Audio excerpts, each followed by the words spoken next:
Okay. Jaz bi sam povedala, da smo zelo presenečeni in ponosni, da je danes stopilo pred našo šolo toliko ljudi, kakor je.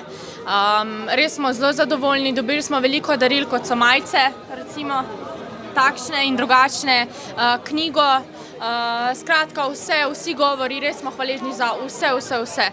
In upam, da bomo s tem dosegli veliko, da bomo končno rekli ne maskam.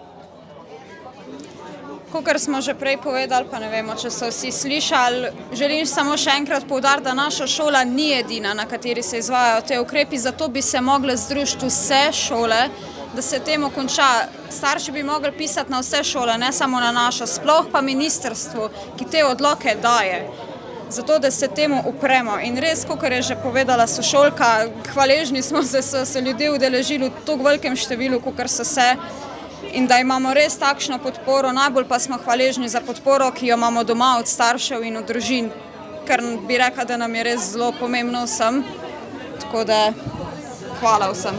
Ja, jaz bi se tudi rad vsem zahvalil, ko so nas podprli, tako tudi odvetniku in ostalim, ko so nas finančno podprli in moralno in se pogovarjali z nami, nam nasvete dajali in tudi vsem ljudstvu, se pravi narodu Slovencev, ki se nam je pridružil danes in so nas tudi na socialnih omrežjih podprli. Prav tako bi se zahvalil vsem medijam, ki bojo o tem poročali neodvisno in ne bojo pustili, da jih politika manipulira. Hvala.